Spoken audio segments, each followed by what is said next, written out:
It's hard to believe if I were to travel just 70 years ago, this little guide could potentially save my life. I'm Kara St. Cyr, and this is Safe Haven, Louisiana's Green Book. After segregation, very few Black-owned businesses in the Green Book survived.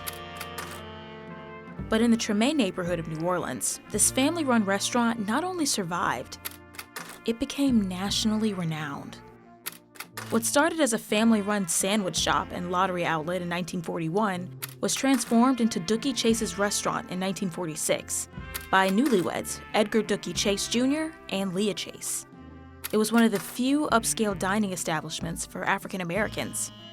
Today I have the honor of meeting Stella Reese Chase and Edgar Chase III. They're both the children of Leah and Dooky Chase. Hi. Hey, Kara. Nice to meet you. Stella Chase Reese.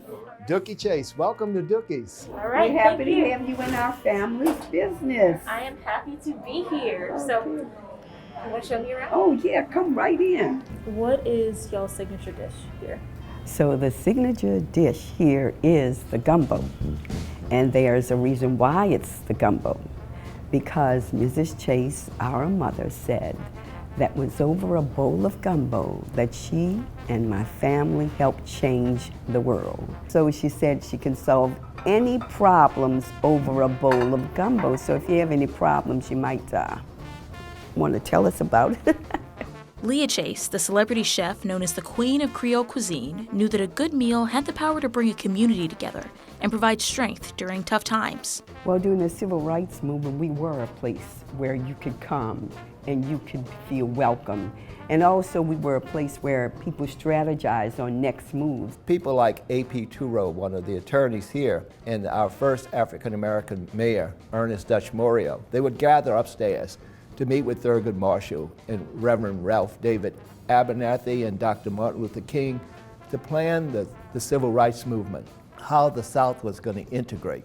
It was also one of the few spaces for blacks and whites to meet. Well, the police knew that Dooky's was known throughout the community as a safe haven. So the people who were coming into Dooky's were not going to cause you trouble. And Mayor de Lesseps Morrison was the first person in the 50s to campaign to get African-American votes. And he campaigned at Dooky's in the upper room. So he would make sure, don't mess with Dooky's and don't mess with that upper room. So the police would basically take a hands-off attitude towards what was being discussed in the upper room. We want everyone to come here. Everyone to be like our bowl of gumbo, inclusive of everyone to come here and feel as much at home as the Freedom Bus Riders did. The Freedom Riders were white and black activists who traveled the South in the early 60s protesting segregation. Dooky's fueled their efforts. So when they went to jail, how they didn't eat the food in jail because they knew how that was. We sent them food for them to eat in jail. You know, traveling at that time was not an easy thing. You know, it's a little stressful. So when you came here, come, we're welcome. We're so happy to have you. So that stress is relieved. With no black banks at the time, the restaurant became a place to cash checks and afterward a place to wind down, eat, and have fun, sometimes all night. So people were really staying out here till 4 in the morning? Oh yeah. It was a party then. Well, that's where the song from Ray Charles came back, early in the morning, because it was after he did his gigs, as they told, and did it for everyone. He couldn't go and eat everywhere, and we weren't far from the Municipal Auditorium down the street. So he came here, and that's why his song says, early in the morning, I went to Dooky to get something to eat. So we were open to 4. Or 5:30 on Saturday. Yeah. So when all these musicians come through, they would pass a word. If you want to be welcome in New Orleans, you go to Dooky's. And when my grandparents opened the business, it was in a Louisiana Weekly that they opened this business so people could come here and have good times, good fun in a safe environment. And so that's what they did.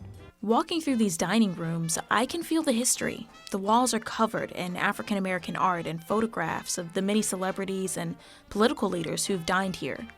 I'm amazed at how much this restaurant has survived in its 80 years in New Orleans. Racism, Hurricane Katrina, and the deaths of Dooky Chase Jr. in 2016, and Leah Chase in 2019. In spite of it all, a 5th generation of the Chase family continues the legacy. We tell everybody that our family holds the key to the door, but this place belongs to the community. And we try to make them proud of it. So that's why we make the sacrifices necessary to keep it up and to keep it going. And the rest is kind of history. The rest is Yeah. history. The rest is history, hard work, a lot of blessing. And yeah, and it's our legacy that we're proud of and that we pass on.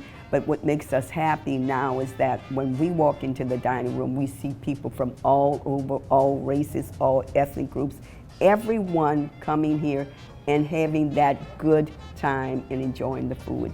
And then, you know, I think, oh, we've made it, because this is what they envisioned.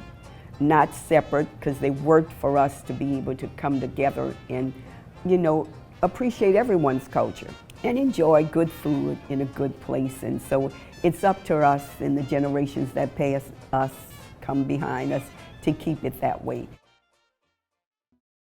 ExxonMobil Baton Rouge is proud to support Safe Haven, Louisiana's Green Book.